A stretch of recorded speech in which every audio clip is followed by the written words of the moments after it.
I'll never forget the night my wife asked for a divorce, not because it was sad, but because I actually laughed. Yeah, I laughed.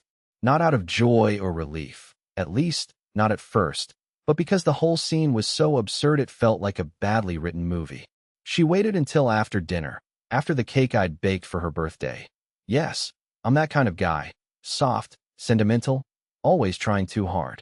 I was washing the dishes when she walked in, leaned against the counter like she was rehearsing for some dramatic TV moment, and said, "Liam, I think we should end this. I want a divorce." I had soap on my hands. I just looked at her and said, "Okay." Not what? Why? Not, how could you? Just, okay. Her face went pale. I think she wanted a scene, maybe even a fight. Something messy she could tell her friends about later, like, "Oh, Liam begged and cried. It was so hard for him."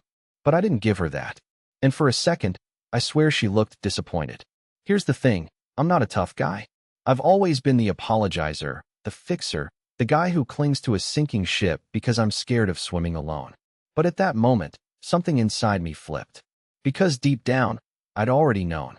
I'd felt it for months. The late-night texts, the fake smiles, the way she'd suddenly start dressing up just to grab groceries. I'd been pretending not to see it, because admitting it meant facing the truth. She was already gone, and I'd been nothing more than background noise in her shiny new life. So I didn't cry. I didn't fight. I just dried my hands, looked her in the eye, and said, "If that's what you want, I won't stop you." Her smile faltered, and I knew, right there, I'd just ruined her little plan. Because suddenly, she wasn't the one in control anymore.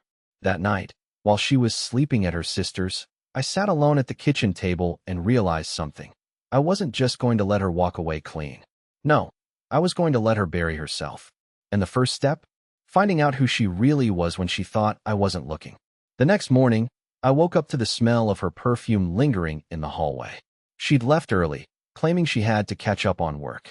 That used to bother me, but now? I felt like I was watching a puzzle slowly solve itself. She wanted me to be the devastated husband, moping around while she played the victim. But I wasn't going to give her the satisfaction. I started small. No big dramatic confrontations. No accusations. Instead, I acted almost cheerful, too cheerful. I made coffee, hummed a song, and even asked her if she wanted me to pick up groceries later. She looked confused, and that told me everything. She wasn't expecting me to be calm. She wanted guilt, drama, chaos, something that would justify her decision. By lunchtime, while she was out, I started digging. I checked our home office, her drawers, and finally, her laptop. She'd gotten sloppy. Her email was still logged in. That's when I found them. Dozens of emails from someone named Matt. They weren't just flirty, they were filled with plans. Romantic weekend trips, little jokes about me being too boring to notice. I read every word, feeling my stomach twist. But instead of exploding, I smiled. Because I had just found her Achilles heel. When she came home that evening, I didn't say a word. I cooked her favorite meal, poured her a glass of wine, and asked how her day was. She gave me this strange look, like she was trying to figure out what game I was playing. And that's when I realized, she didn't actually want a divorce. Not yet. She wanted the upper hand. Later that night, I pretended to fall asleep on the couch while she texted in the kitchen. I could hear the faint buzz of her phone as messages came in rapid fire. Then, I heard something that nearly made me laugh out loud. She was whispering, almost like she was having a secret conversation.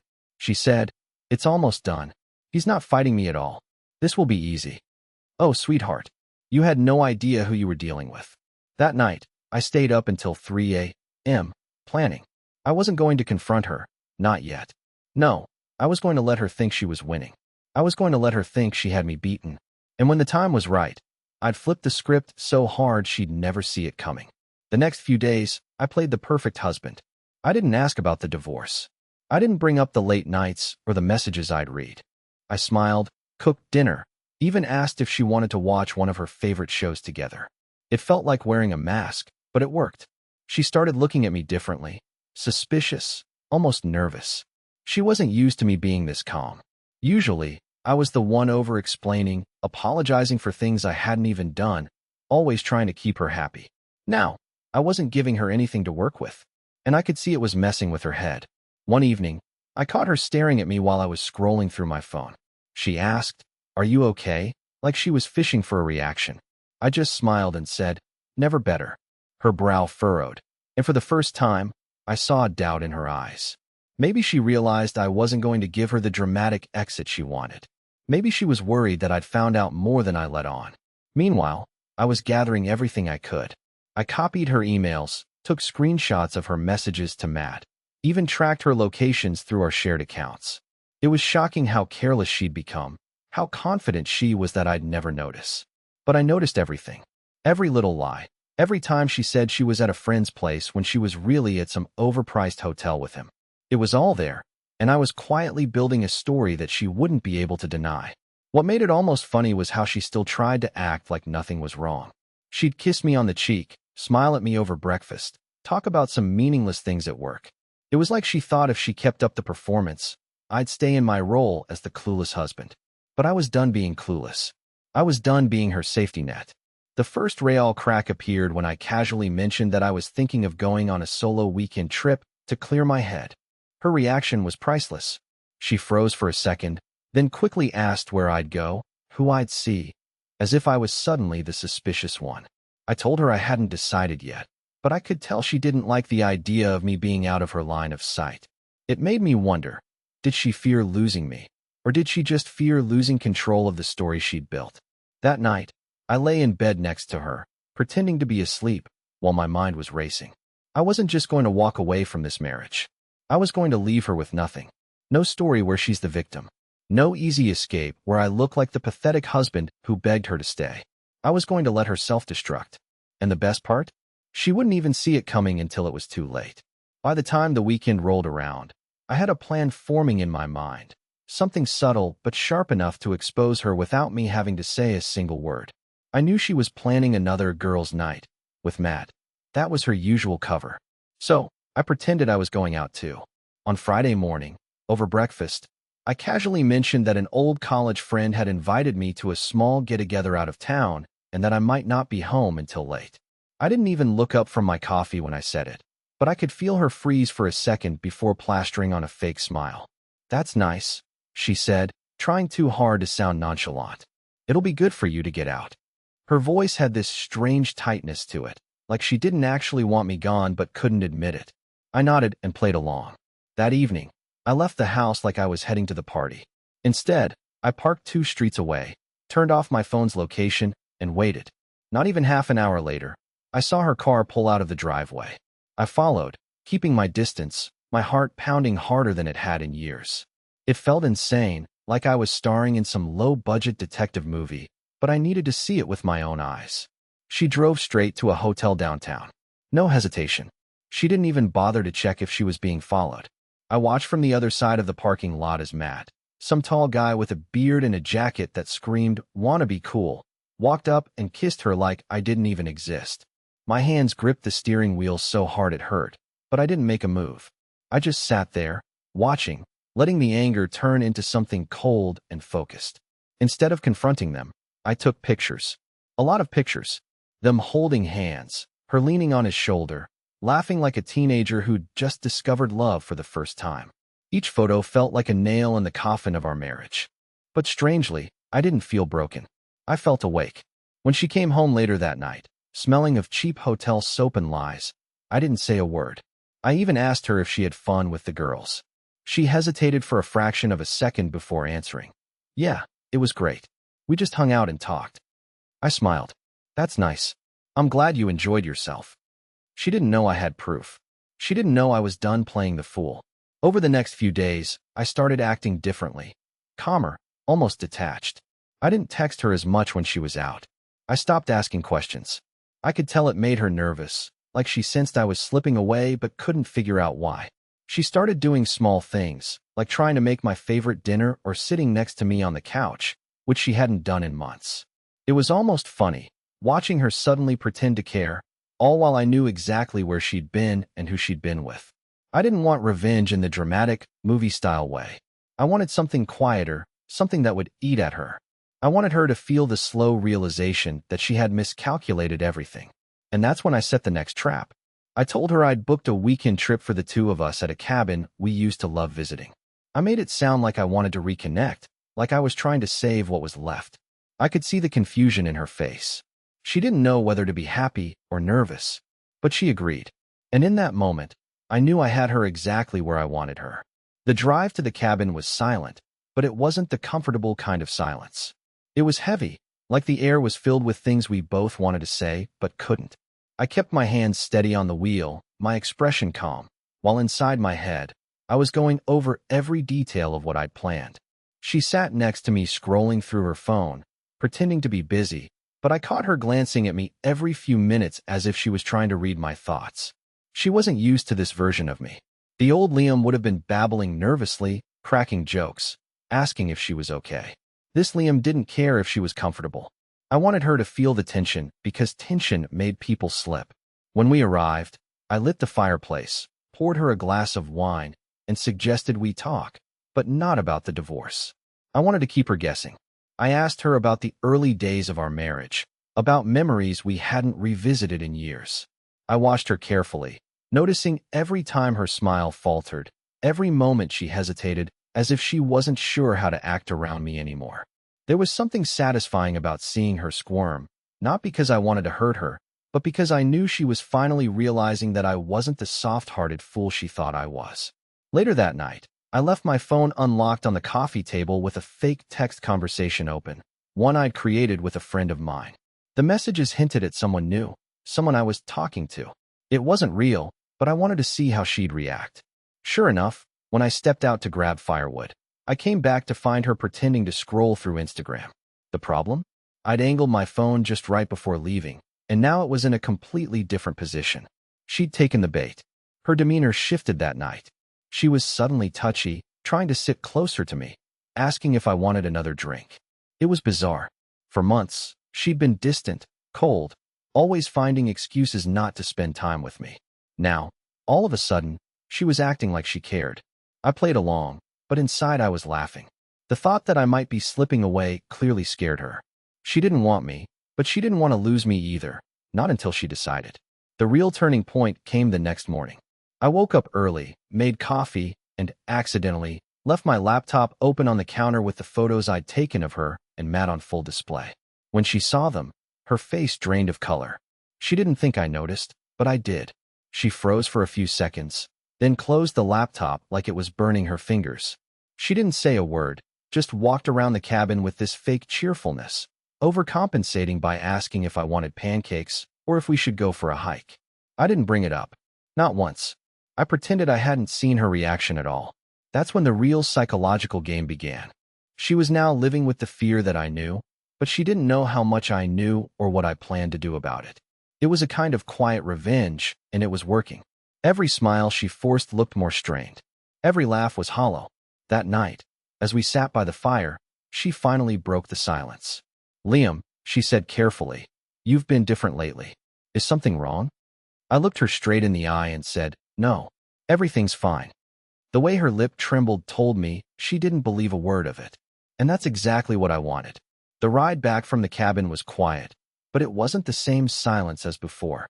It was sharp now, like every word left unsaid was hanging in the air between us, just waiting to explode. I could feel her watching me from the passenger seat, her fingers fidgeting on her lap like she wanted to ask something but didn't know how. I didn't give her anything. I just kept my eyes on the road, humming softly to myself like I had not a care in the world. That bothered her more than yelling ever could. When we got home, she tried to resume her normal routine, but there was a stiffness to her movements. She'd glance at me while pretending to text, her voice just a little too casual when she said she had plans with Emily or a late night at the office. She was testing me, waiting for me to ask questions or make accusations. But I didn't. I acted like a man who had already made peace with everything, which, ironically, was the thing that was driving her insane. That week, I started to subtly change things around the house. Nothing dramatic, just small, calculated shifts. I moved a couple of my clothes out of our shared closet into the guest room, claiming I needed more space. I started coming home later from work, deliberately leaving my phone face down and locked. Once, I even walked into the kitchen while she was on a call and casually said, "Tell him I said hi," with the calmest smile I could manage. She nearly dropped her phone. The look on her face told me she was unraveling. One night, I planted another seed. I mentioned, again, casually, that I was thinking of taking a short solo trip the following weekend. She tried to play it cool, but I could see the panic flashing in her eyes. She asked a million questions about where I was going and why. I shrugged and said I hadn't decided yet, but maybe I'd catch up with someone from work while I was away. The way she gripped her wine glass, I thought it might shatter in her hand. It was fascinating to watch her slowly lose her balance. For months, she had been the one holding the power, spinning the story, making me dance around her lies. Now, she didn't know where I stood. Did I know about Matt? Did I have my own secret? Was I planning to leave?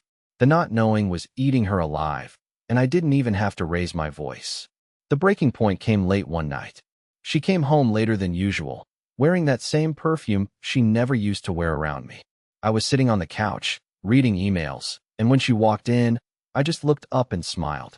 "Did you have a good time?" I asked. No accusation, no sarcasm, just a plain question. She froze in the doorway, her mouth opening and closing like she wanted to lie but couldn't find the words. I didn't press her. I just turned back to my laptop and said, "I'm glad you're home." That single moment of calm silence was worse for her than any confrontation. I could see it. She couldn't sleep that night. I heard her tossing and turning, checking her phone every few minutes, probably wondering if I was texting someone else. The power shift was complete, and she felt it. What she didn't know was that I'd already decided how this was going to end. I wasn't just going to walk away. I was going to make sure she tripped over every lie she'd ever told until she had no one left to blame but herself. I knew the end game was close when she started acting overly sweet, the kind of fake sweetness that drips with fear. She began making breakfast again, something she hadn't done in months, asking if I wanted to watch movies together in the evenings, even suggesting a weekend getaway just for us. It was almost laughable, seeing her try to sew up a marriage she had been ripping apart piece by piece. But I played along, giving her just enough warmth to keep her guessing. I wanted her to feel safe before I pulled the rug out from under her. The truth was, I had already built my case. Every email, every message, every picture with Matt, it was all neatly compiled, sitting on a private cloud folder, ready for when I needed it. I didn't want revenge for revenge's sake. I wanted clarity, a clean break that left her no room to twist the story. She had spent months painting me as the clueless husband. I wanted her to choke on the reality that I saw everything, that I let her hang herself with her own lies. The first step was subtle but devastating. I accidentally left an open envelope on the table from a lawyer friend of mine. Inside was nothing more than blank papers, but the letterhead suggested legal consultation. I made sure she saw it. That evening, she casually asked, "So, have you been talking to someone about us?" She was trying to sound calm, but her voice trembled at the edges. I shrugged, took a sip of my drink, and said, "Don't worry about it. We'll talk when the time is right." That single line planted a seed of panic. Over the next few days, she started getting clingy, constantly texting me during the day, asking where I was, when I'd be home. It was pathetic. She'd given herself away. She didn't want a divorce anymore, not because she loved me, but because she feared what I might do. I let her stew in that fear, and with every passing hour, I could see her cracking. Then came the final blow. I told her I wanted to host a small dinner at our house, just us and a few friends. She thought I was trying to save the marriage.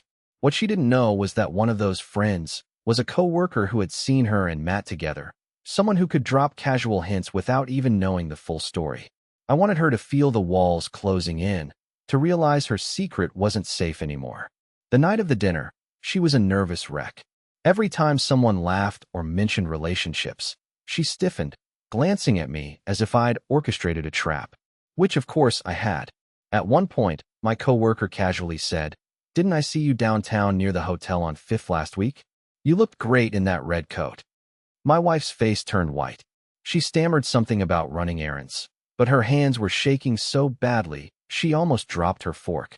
I didn't call her out. I just smiled and moved on, as if nothing had happened. That silence was worse than any confrontation. After everyone left, she cornered me in the kitchen, her voice trembling.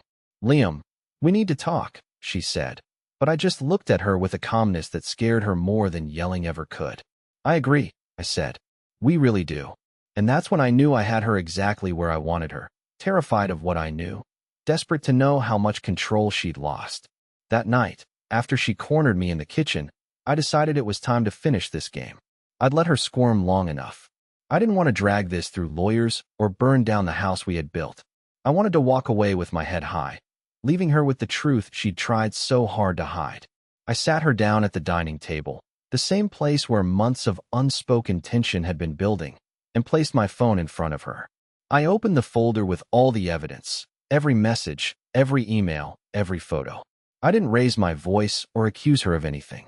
I just said, I know everything. I've known for a while. She didn't even try to deny it.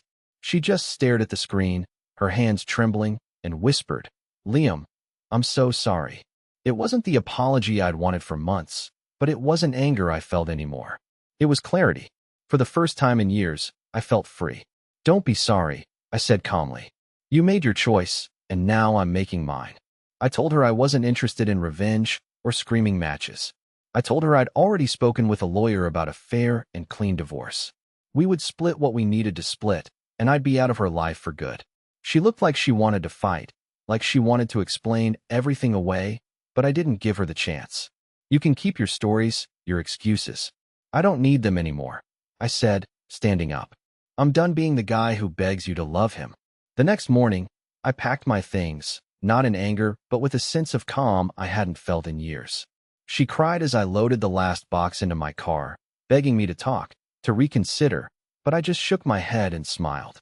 You gave me a gift, I said. You showed me who I am without you, and I like that version of me better. In the weeks that followed, I felt lighter. I reconnected with friends I'd pushed away, started running again, even took that solo trip I'd been pretending to plan. I wasn't bitter or broken. I was alive. I learned that sometimes, walking away isn't the sad ending we imagine. Sometimes, it's the beginning of finally living without the weight of someone else's lies crushing you. A few months later, I heard through mutual friends that she tried to make things work with Matt, but it fell apart fast. Apparently, the thrill of sneaking around was all they had, and once that faded, so did they. I didn't care. By then, I was somewhere else entirely, mentally, emotionally, and even physically, living in a new city, surrounded by people who appreciated me for who I am.